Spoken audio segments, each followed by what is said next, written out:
Welcome guys to another video. Hope you guys are having a great day or night, evening, afternoon, whatever time you're watching this video. For me is the evening time. Should start getting dark here in a little bit. For today's agenda, we're going to be deviating from some of the modification tests.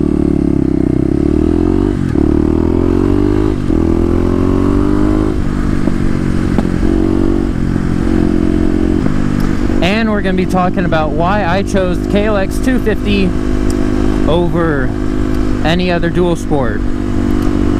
For example, the WR250R from Yamaha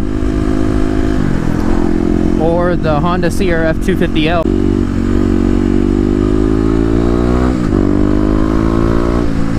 Don't worry, for those of you who want to see how the Stage 1 mods or modifications that I did affect the bike, I'll be coming out with those videos with the 0 to 60 runs, top speed, and all that good stuff. But for now, we're going to be talking about why I chose the KLX over other 250s. So strap in, or rather grip the handlebars and come along for the ride with me in today's video.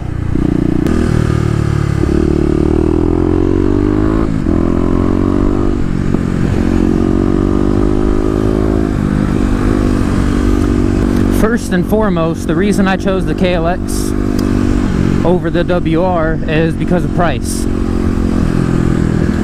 The WR starts somewhere around $6,800. We'll say $6,500 to be conservative, or if you can find a sale. And the KLX starts at, I believe, $5,349. I got mine for, I think, $4,600 or something, because my dealer had a sale on it.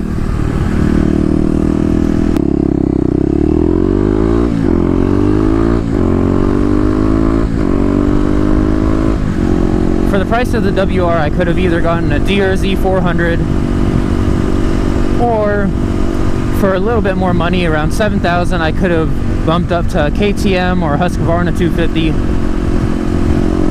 which is a lot more of a dirt bike for the street.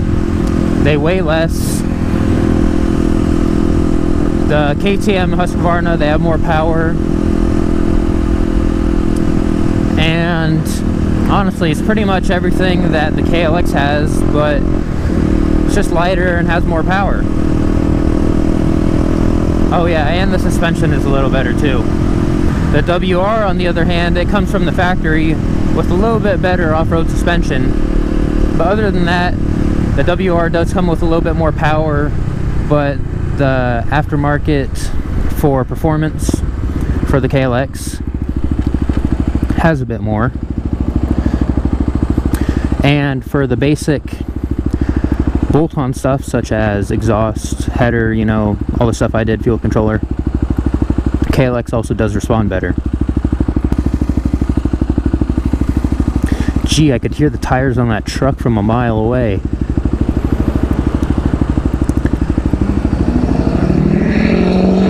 Yeah, diesel. Big diesel boy over there.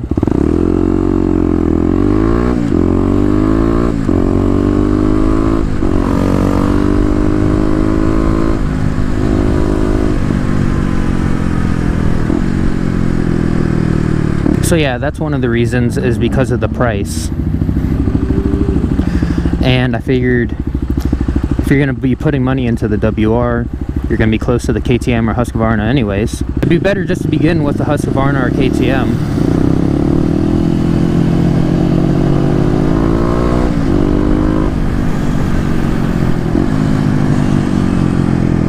Now, some of you may be wondering, since I'm at the gas station, fuel economy between the WR and the KLX, pretty similar. My friend has the WR, and we get about 100 miles out of a tank, so you can say about 60 miles to the gallon. So that wasn't really a factor in my decision. Cool, for once I get to pump my own gas in Oregon. Although it is kind of nice in a car, but for a motorcycle, I guess it is nice to pump your own gas. Wow, so we were a little bit more thirsty there than usual. 1.4 gallons instead of 1.3. Yes, I do want a receipt.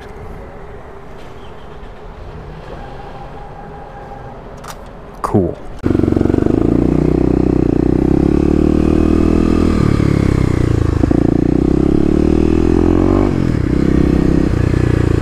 Alright, so fuel mileage was not something I took into consideration when choosing the KLX over the WR. Same with the Honda. I'm sure the Honda gets great fuel mileage as well, being a 250. Another thing that I didn't really take into consideration, that some people may want to take into consideration, is the power band of the motorcycle. The WR, to get power out of it, you got to rev it up high.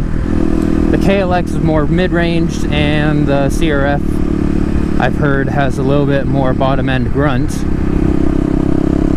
So that's not something I really thought about. I just thought about getting the best deal and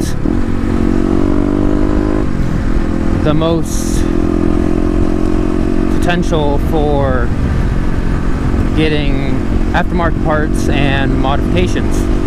So if you are that type of person and you are, say, maybe doing some highway stuff, the WR might be a little better because the power is up top. Off-road stuff, the CRF might do a little better, and I say might because it does have the bottom end grunt, but it also weighs about 20 more pounds than the KLX. And that is something I definitely noticed when I sat on the Honda 250, is that you can feel the weight. Oh, coming up to a roundabout here. It's not a roundabout unless you go around it at least once.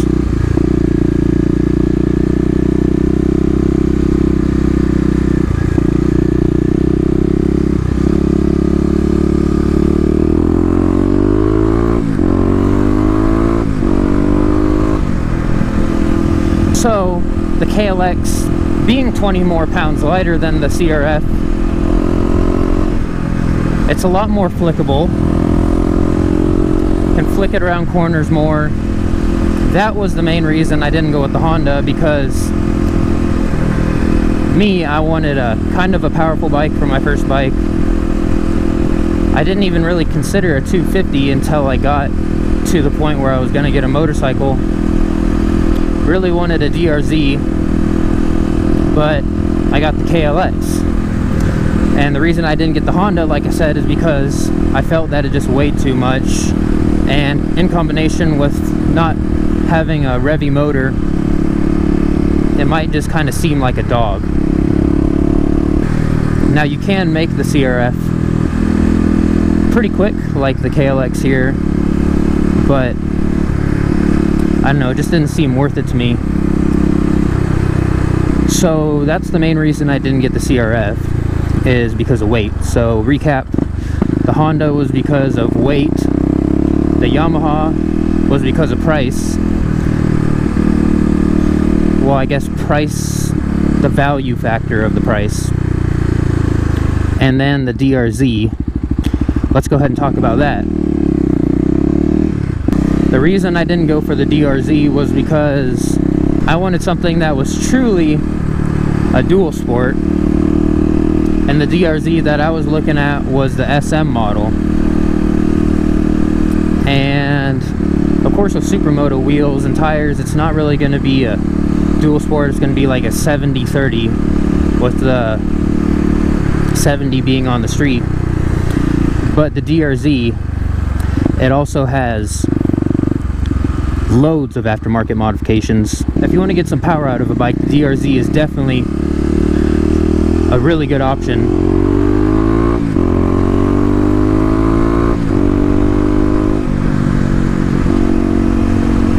You can get a 470 stroker kit, do cams, pumper carb, or electron carb.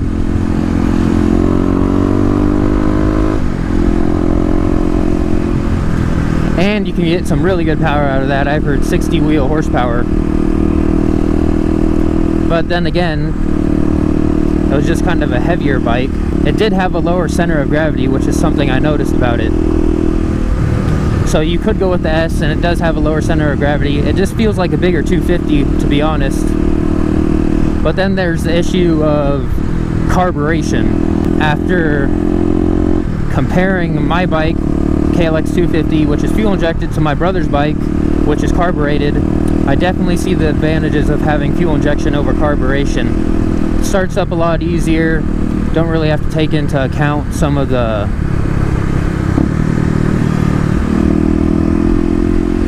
altitude or air density changes that come with temperature.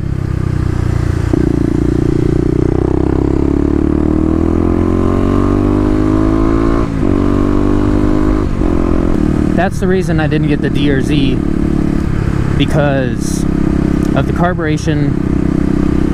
And again, I wanted a kind of a true dual sport that I can put in the back of the truck, take it to the trails if I want to, or if I want to have some fun on the street and in the city and do some shenanigans, I can do that as well. Again, to do a quick recap, I didn't choose the Yamaha because of the price. I felt that the value just wasn't there for that price, especially when it'd probably be in your benefit to go with a KTM or Husqvarna. The Honda was just too heavy. It might be good for someone who wants bottom end grunt, and maybe you can do some weight savings on it, but that's up to you guys, because again, it's all about personal preference with which bike you get. Do you want bottom end for the Honda, top end for the Yamaha, mid-range for the Kawasaki? Kawasaki has pretty good aftermarket.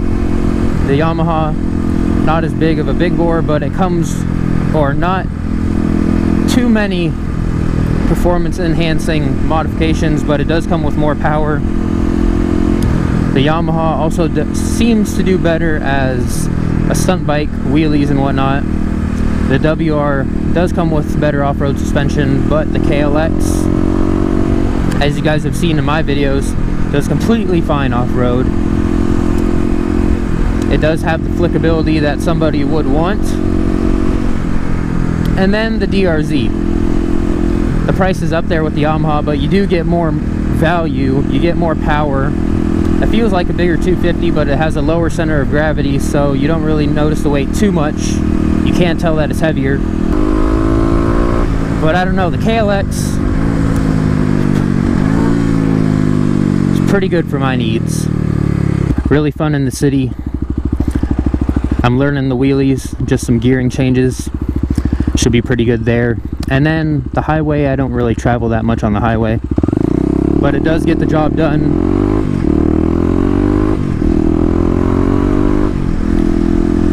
Which you guys have seen at this point with my highway test video. So what are your thoughts on the 250? I know I probably titled this video why I chose the KLX over another 250, but the DRZ 400 also kind of gets roped into this category, so I figured it was worth a mention since it's kind of around the same price range. But whichever way you go, they're all going to be fun bikes. It's up to your personal preference what you want. So yeah, whatever 250 you choose, you're going to get good gas mileage, 250 thumpers, you're going to get good torque. Man, this tell you, it's funny. Just married, man down. That's great.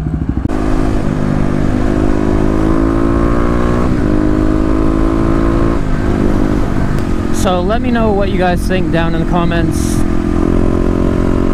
Obviously, most of you guys are KLX guys, but let me know your opinions and your thoughts on the 250 dilemma. Is it really just choosing your favorite color? Do some of these 250s do some things better than others? Or why would you even want to do a sport to begin with? So be sure to share this video, subscribe for more KLX content and interesting bike videos. So with all that being said, join the club and I'll see you in the next one.